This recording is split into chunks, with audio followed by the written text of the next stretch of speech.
నమస్కారం. ఘంటారావానికి స్వాగతం. ముందుగా ప్రధాన అంశాలు. గ్రూప్ 1లో ఎంపికైన 111 మంది డీఎస్పీలకు శిక్షణ ప్రారంభం. బాధ్యతతో ప్రజల హృదయాలను గెలవాలని డీజీపీ సూచన. బీహార్లో ప్రశాంతంగా కొనసాగుతున్న పోలింగ్. ఉదయం 11 గంటల వరకు 27.65% ఓటింగ్.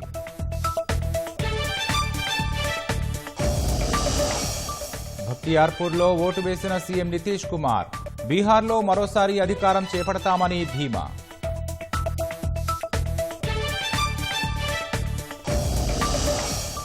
వన్డే ప్రపంచ కప్ గెలిచిన మహిళా క్రికెటర్లపై ప్రధాని ప్రశంసలు. భవిష్యత్తును మరిన్ని విజయాలు సాధించాలని ఆకాంక్ష.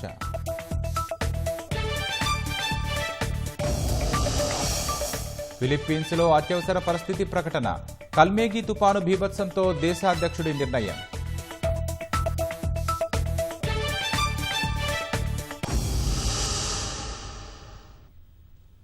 బీహార్ అసెంబ్లీ ఎన్నికల్లో తొలి విడత పోలింగ్ కొనసాగుతోంది. ఉదయం 11 గంటల వరకు 27.65% పోలింగ్ నమోదైనట్లు ఎన్నికల సంఘం తెలిపింది. బీహార్లో మొత్తం 243 నియోజకవర్గాలు ఉండగా ఇవాళ 121 స్థానాల్లో ఓటింగ్ జరుగుతోంది. మొత్తం 18 జిల్లాల పరిధిలో ఉన్న 121 నియోజకవర్గాల్లో 1314 మంది అభ్యర్థులు బరిలో ఉన్నారు. 3.75 కోట్ల మంది ఓటర్లు వారి భవితవ్యాన్ని ఈవీఎంలలో నిక్షిప్తం చేయనున్నారు. బీహార్ తొలి విడత ఎన్నికల్లో ఓటర్లు ఉత్సాహంగా ఓటు హక్కు వినియోగించుకోవాలని ప్రధాని మోదీ కోరారు. బీహార్లో తొలి విడత ఎన్నికల కోసం ఈసీ 45,341 పోలింగ్ కేంద్రాలు ఏర్పాటు చేసింది. అందులో 36,733 గ్రామీణ ప్రాంతాల్లో ఉన్నాయి. సాయంత్రం 6 వరకు పోలింగ్ జరగనుండగా భద్రతా కారణాలతో 6 నియోజకవర్గాల్లోని 56 పోలింగ్ కేంద్రాల్లో సాయంత్రం 5కే పోలింగ్ ముగియనుంది. ఈ విడత ఎన్డీఏ భాగస్వామ్య పక్షం జేడీయూ అత్యధికంగా 57 స్థానాల్లో పోటీ చేస్తుండగా బీజేపీ నుంచి 48, ఎల్జేపీ నుంచి 14, రాష్ట్రీయ లోక్ మోర్చా తరఫున 2 బరిలో ఉన్నారు. మహాగఠబంధన్ పక్షాల్లో ఆర్జేడీ అత్యధికంగా 73 చోట్ల పోటీ చేస్తుండగా కాంగ్రెస్ నుంచి 24, సిపిఐ ఎంఎల్ తరఫున 14 మంది బరిలో ఉన్నారు. ప్రశాంత్ కిషోర్ సారథ్యంలోని జన్ సురాజ్ పార్టీ 119 మందిని బరిలో నిలిపింది.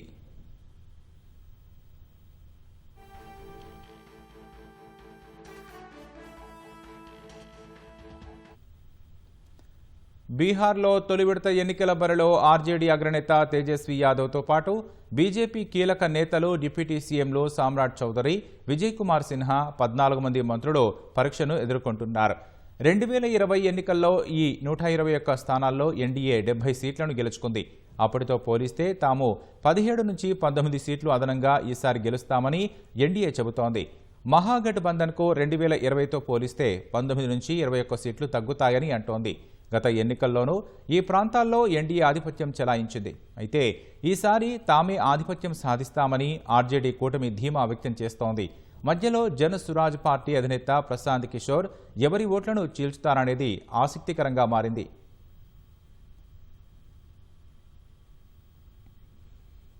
బీహార్ తొలి విడత ఎన్నికల్లో పలువురు ప్రముఖులు ఓటు హక్కు వినియోగించుకున్నారు. బీహార్ సీఎం నితీష్ కుమార్ బఖ్తియార్పూర్లో ఓటు వేశారు. మరోసారి బీహార్లో ఎన్డీఏ ప్రభుత్వం ఏర్పడుతుందని ధీమా వ్యక్తం చేశారు. కేంద్ర మంత్రి రాజీవ్ రంజన్ సింగ్ పట్నాలోని ఓ పోలింగ్ బూత్లో ఓటు వేశారు. బీహార్ ఉప ముఖ్యమంత్రి విజయ్ కుమార్ సిన్హా లఖిసరాయ్లో ఓటు హక్కు వినియోగించుకున్నారు. బీహార్ మాజీ సీఎం ఆర్జేడీ అధినేత లాలూ ప్రసాద్ యాదవ్, ఆయన భార్య రబ్రీ దేవి, కుమారుడు తేజస్వి యాదవ్ పట్నాలో ఓటు వేశారు. ఈసారి బీహార్లో కొత్త ప్రభుత్వం ఏర్పడుతుందని లాలూ ప్రసాద్ యాదవ్ ధీమా వ్యక్తం చేశారు. జనశక్తి జనతాదళ్ జాతీయ అధ్యక్షుడు లాలూ పెద్ద కుమారుడు తేజ్ ప్రతాప్ యాదవ్ పట్నాలో ఓటు వేశారు.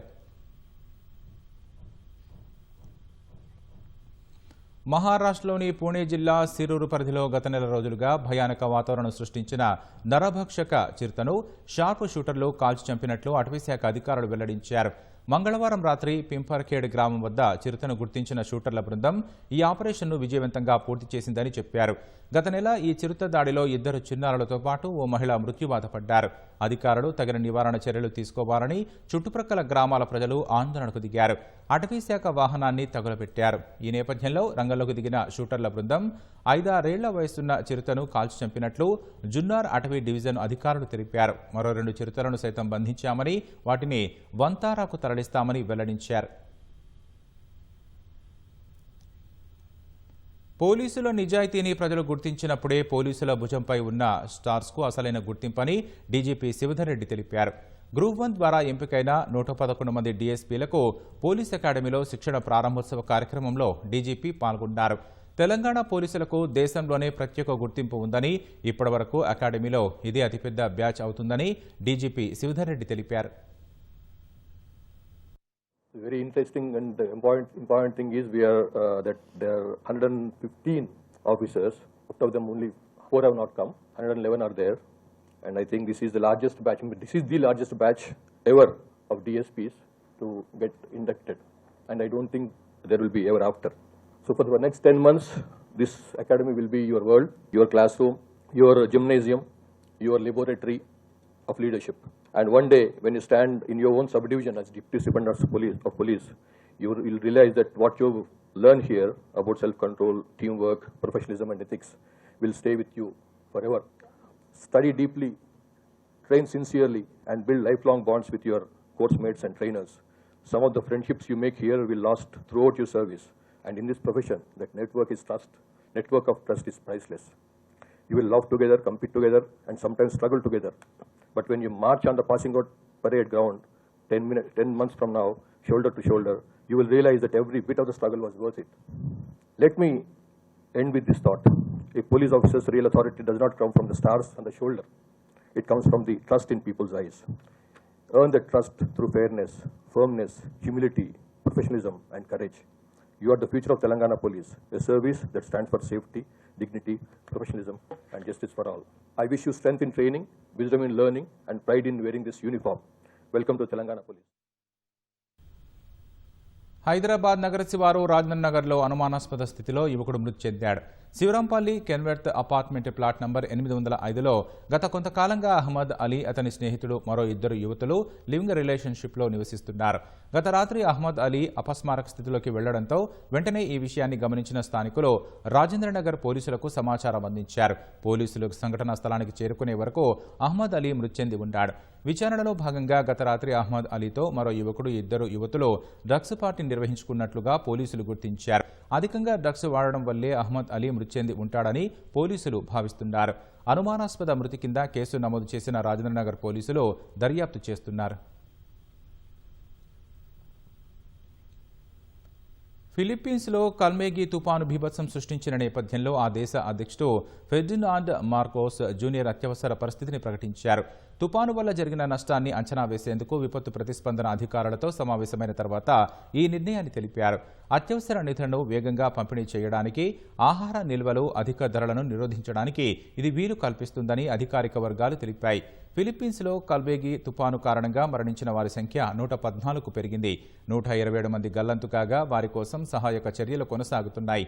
భారీ వరదల వల్ల వేలాది ఇళ్లు ధ్వంసమయ్యాయి. పలుచోట్ల వాహనాలు కొట్టుకుపోయాయి.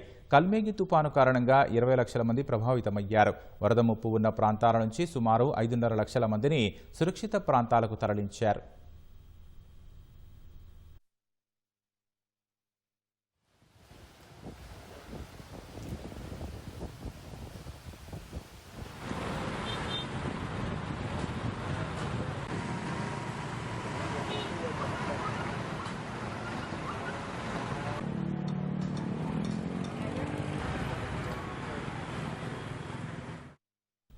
ఫీజు రియంబర్స్మెంట్ చెల్లించాలని కోరుతూ ప్రైవేటు ఉన్నత విద్యాసంస్థలు చేపట్టిన బంద్ 4వ రోజు కొనసాగుతోంది. జేఎన్టీయూ పరిధిలో ఇవాళ నిర్వహించనున్న ఫార్మసీ పరీక్షలు సైతం బహిష్కరిస్తున్నట్లు ఉన్నత విద్యాసంస్థల సమాఖ్య ప్రకటించింది. ఈ మేరకు ఫార్మసీ పరీక్షలు వాయిదా వేయాలని జేఎన్టీయూ వీసీని ఉన్నత విద్యాసంస్థల సమాఖ్య కోరింది.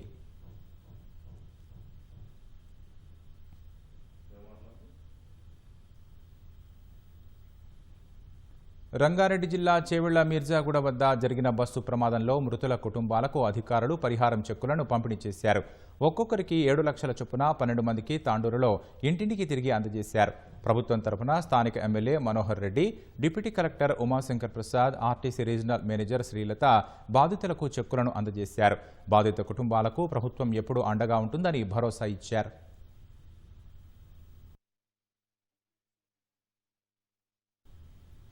హైదరాబాద్ సోమాజిగూడ ప్రెస్ క్లబ్లో కేంద్ర మంత్రి Kishan Reddy meet the press కార్యక్రమంలో పాల్గొన్నారు. ప్రత్యక్ష ప్రసారం ద్వారా చూద్దాం. ఎమ్మెల్యేగా జూబ్లీహిల్స్ నుంచి మేము విజయం సాధించలేదు. ముఖ్యంగా గత శాసనసభ ఎన్నికల్లో మా పార్టీ తరఫున పోటీ చేయడం జరిగింది. కానీ ఆ రోజు 2 ప్రధాన పార్టీల మధ్యలే అక్కడ ఒకటి కాంగ్రెస్ పార్టీ అజారుద్దీన్ కానీ, బీఆర్ఎస్ తరఫున స్వర్గీయ గోపీనాథ్ గారు కానీ. కాబట్టి అక్కడ 3rd ప్లేస్లో మేము రావడం జరిగింది. అదే ఎంపీ ఎలక్షన్స్ వచ్చేసరికి ప్రధాన పోటీ కాంగ్రెస్ బీజేపీ మధ్యలో ఉండింది. బీఆర్ఎస్ పార్టీ 3rd ప్లేస్లో రావడం జరిగింది. కానీ ఇప్పుడు జరుగుతున్నటువంటి ఎన్నికలు ట్రయాంగిల్లో ఉన్నాయి.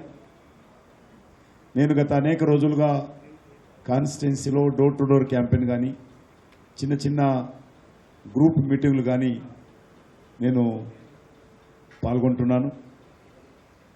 ఓటర్స్లలో ఎక్కడ కూడా స్పష్టత ఇంకా వారికి రాలేదు. ఏవైతే సర్వేలు నిర్వహిస్తున్నారో ఆ సర్వేలు నమ్మకమైనటువంటి సంస్థలు ఏవి కూడా నిర్వహించలేదు. నేను సర్వేలన్నీ కొట్టివేయను, కానీ నమ్మకమైనటువంటి సంస్థలు ఏవి కూడా నిర్వహించలేదు. కాబట్టి నేను ఆ సర్వేలను విశ్వసించడం లేదు. జూబ్లీహిల్స్కి సంబంధించి ఈ ఉప ఎన్నిక మరి ఆ కాన్స్టిట్యున్సీకి సంబంధించి చాలా ప్రాధాన్యత ఉన్నది. స్వాతంత్రం వచ్చినప్పటి నుంచి అనేక సంవత్సరాల పాటు కాంగ్రెస్ పార్టీ జూబ్లీహిల్స్లో ప్రాతినిధ్యం వహించింది. 2014 నుంచి ఆ తర్వాత బీఆర్ఎస్ పార్టీ కంటిన్యూగా ఈ 11 సంవత్సరాలు అక్కడ నుంచి ఎమ్మెల్యేగా ఉన్నారు.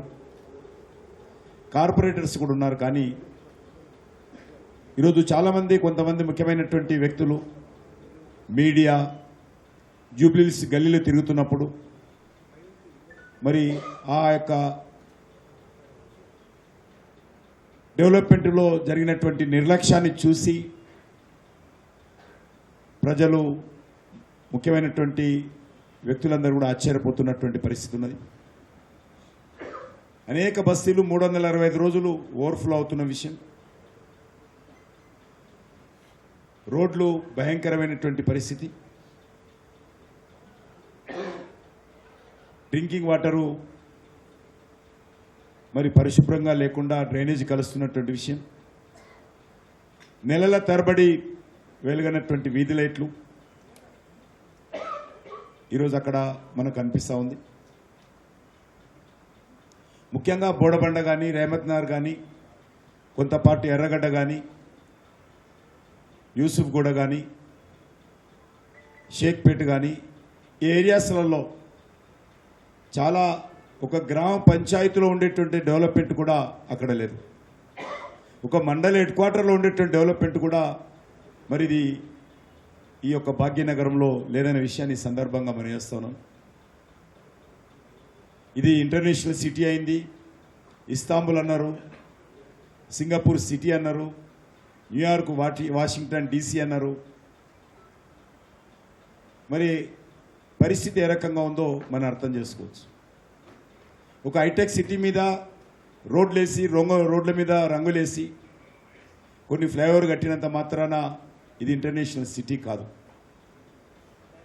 ఈరోజు ఓల్డ్ సిటీ ఏ రకంగా ఉంది, గౌల్గూడ ఏ రకంగా ఉంది, మలక్పేట ఏ రకంగా ఉంది, అంబర్పేట, మషీరాబాదు, సికింద్రాబాదు, సనత్ నగర్, బోడబండ, ఇవన్నీ కూడా మెయిన్ రోడ్డు ఒకటే కాదు డెవలప్మెంట్కు.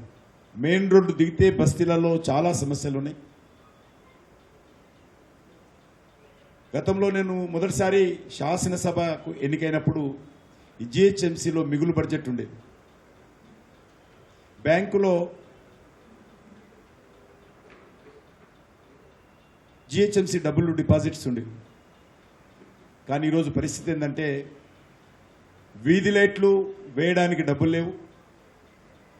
భారతీయ జనతా పార్టీ కార్పొరేటర్స్, మా పార్టీ నాయకులు పెద్ద ఎత్తున ఆందోళన చేస్తే 2-3 సార్లు ఒక్కొక్క కార్పొరేటర్ని పిలిచి మీకు 50 లైట్లు ఇస్తాము, మరి ఎక్కడ ఏమంటారో చెప్పండి అనేటువంటి పరిస్థితి హైదరాబాద్లో ఉంది. మీకు అందరూ తెలుసు, అరెస్ట్ అయ్యాం మేమందరం కూడా మా పార్టీ తరఫున. వీధి లైట్ల కోసమే కందిళ్ళు పట్టుకొని పోయాము జిహెచ్ఎంసీ ఆఫీస్కి మా కార్పొరేటర్స్. ఆ పరిస్థితి వచ్చింది. ఈరోజు కాంట్రాక్టర్స్ జిహెచ్ఎంసీ ఆఫీస్ దగ్గర ధర్నాలు చేస్తున్నటువంటి పరిస్థితి. 20 లక్షలు, 10 లక్షలు రోడ్ల రిపేరింగు, ప్యాచ్ వర్క్ చేసినటువంటి కాంట్రాక్టర్లు కూడా. ఎందుకు చెప్తా ఉన్నానంటే తెలంగాణ రాష్ట్రానికి అత్యధికమైనటువంటి రెవెన్యూ హైదరాబాద్ నుంచి వస్తుంది.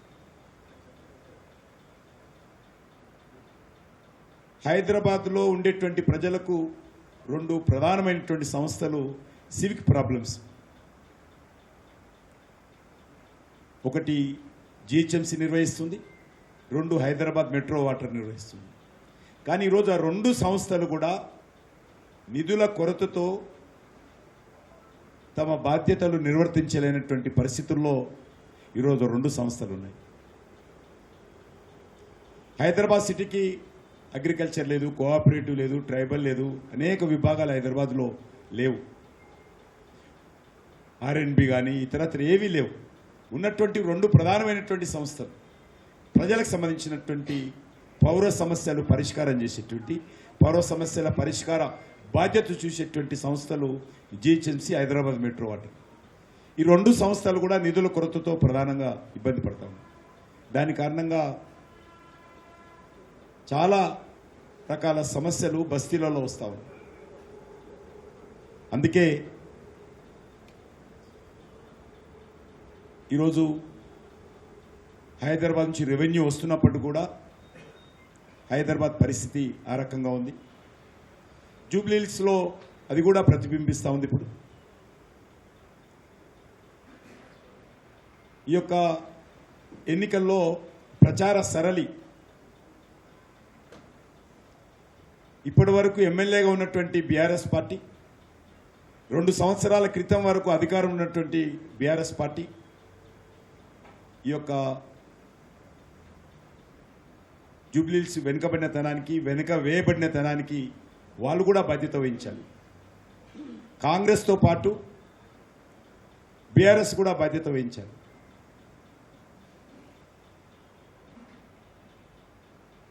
కాంగ్రెస్ పార్టీ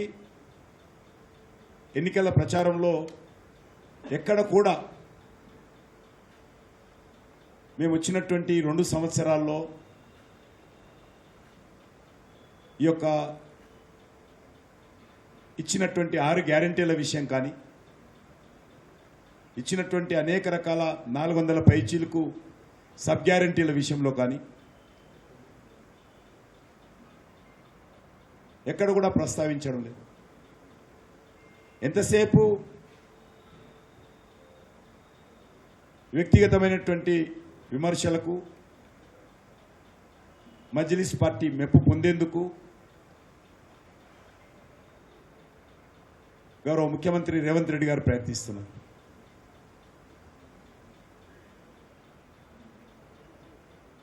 అదేవిధంగా బీఆర్ఎస్ పార్టీ కూడా మరి మేము ఇన్ని వేల కోట్లు జూబ్లీహిల్స్లో ఖర్చు పెట్టినామంటే ప్రచారం చేస్తున్నటువంటి పరిస్థితుల్లో మరి బోడబండలో ఉన్న పరిస్థితి ఏంది? కనీసం రోడ్డు లేనటువంటి పరిస్థితి, డ్రైనేజీ సమస్య పరిష్కారం లేనటువంటి పరిస్థితుల్లో మరి మీరు ఖర్చు పెట్టినటువంటి డబ్బులు ఎక్కడ పోయినాయో మరి బీఆర్ఎస్ పార్టీ చెప్పాల్సినటువంటి అవసరం. సికింద్రాబాద్ బోయినపల్లిలో నత్తలు బెంబేలెత్తిస్తున్నాయి. ఆఫ్రికన్ నత్తల దాడితో ఎంతటి మహావృక్షాలైనా నేలకు ఒరిగే పరిస్థితి నెలకొంది. శరవేగంగా విస్తరిస్తున్న ఈ నత్తల మూలంగా స్థానికులు భయాందోళనకు గురవుతున్నారు. కంటోన్మెంట్ న్యూ బోయిన్పల్లిలో మిలిటరీకి చెందిన 3 ఎకరాల విస్తీర్ణంలోని పచ్చని వనంలో ఆఫ్రికన్ నత్తలు కనిపించడం ఆందోళనకు గురిచేస్తున్నాయి. ఇవి ఆకులు, చిగుళ్లు, కాండం, పూత, పిందెలను కాకుండా ఏకంగా వృక్షాలే నేల కొరిగేలా చేస్తాయని నిపుణులు అంటున్నారు. హైదరాబాద్ అంతటా విస్తరిస్తే ఉన్న కొద్దిపాటి పార్కులు, ఇళ్లలో పెంచుకునే మొక్కలు మిగలవని భయాందోళన వ్యక్తం చేస్తున్నారు. కేరళలో ఎక్కువగా కనిపించే ఈ నత్తలు బోయిన్పల్లిలో కనపడడం ఆశ్చర్యానికి గురిచేస్తోంది. వీటి జీవితకాలం 5-6 ఏళ్లు కాగా ఒక్కోటి నెలకు వందల సంఖ్యలో గుడ్లను పెట్టి విపరీతంగా సంతాన ఉత్పత్తి అభివృద్ధి చేస్తాయి. గతంలో ఆంధ్రప్రదేశ్లోని శ్రీకాకుళం జిల్లాలో బొప్పాయి, ఆయిల్ పామ్, మిరప తదితర పంటలను పూర్తిగా నాశనం చేశాయి. అప్పట్లో నిపుణుల సూచనల మేరకు ఉప్పు ద్రావణం, కాపర్ సల్ఫేట్, స్టెయిల్ కిల్లర్ మందులను పిచికారీ చేసి అదుపులోకి తెచ్చారు. వాతావరణంలోని తేమ ఎక్కువగా ఉండే చోట అభివృద్ధి చెందుతాయని, ఆఫ్రికా నుంచి ఓడల ద్వారా వచ్చి ఉంటాయని నిపుణులు అంటున్నారు. పురుగుల మందుల ద్వారా నివారించవచ్చని, పర్యావరణానికి ఇవి అత్యంత ప్రమాదకరమని అన్నారు. అటు కంటోన్మెంట్ యంత్రాంగం వెంటనే స్పందించి చీడ నివారణకు రసాయనాలు, ఉప్పు ద్రావణాలతో పిచికారీ చేయించారు. 3 ఎకరాల విస్తీర్ణంలో ఉన్న ప్రహరీ గోడతో పాటు చెట్లకు, పుట్టలపై పిచికారీ చేయించి వాటిని సంహరించారు.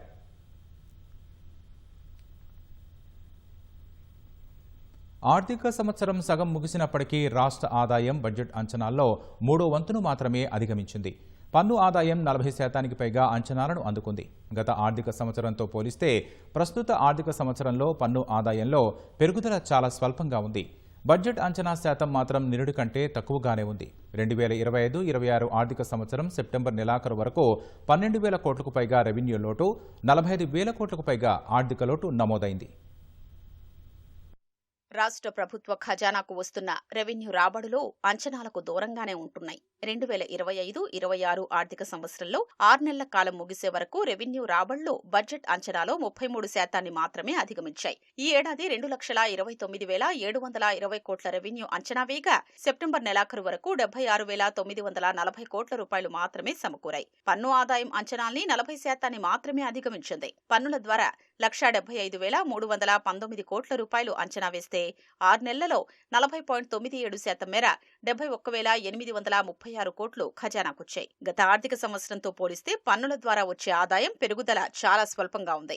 2024-25 ఆర్థిక సంవత్సరంలో పన్నుల ద్వారా 1,64,397 కోట్ల రూపాయలు వస్తాయని అంచనా వేస్తే సెప్టెంబర్ నెలాఖరు వరకు అందులో 41.91% మేర 68,905 కోట్లొచ్చాయి. ప్రస్తుత ఆర్థిక సంవత్సరంలో సెప్టెంబర్ నెలాఖరు వరకు జీఎస్టీ ద్వారా 25,411 కోట్లు, స్టాంపులు, రిజిస్ట్రేషన్ల రూపంలో 7,416 కోట్లు, అమ్మకం పన్ను ద్వారా 16,725 కోట్లు సమకూరాయి. ఎక్సైజ్ పన్నుల రూపంలో 9,620 కోట్లు, కేంద్ర పన్నుల్లో వాటాగా 8,927 కోట్లు, ఇతర పన్నుల ద్వారా 3,734 కోట్లొచ్చాయి. పన్నేతర ఆదాయం అంచనాలకు చాలా దూరంగా ఉంది. 2025-26లో పన్నేతర ఆదాయం 31,618 కోట్లొస్తే 6 నెలలలో 9.83% మేర 3,107 కోట్ల రూపాయలు మాత్రమే ఖజానాకొచ్చాయి.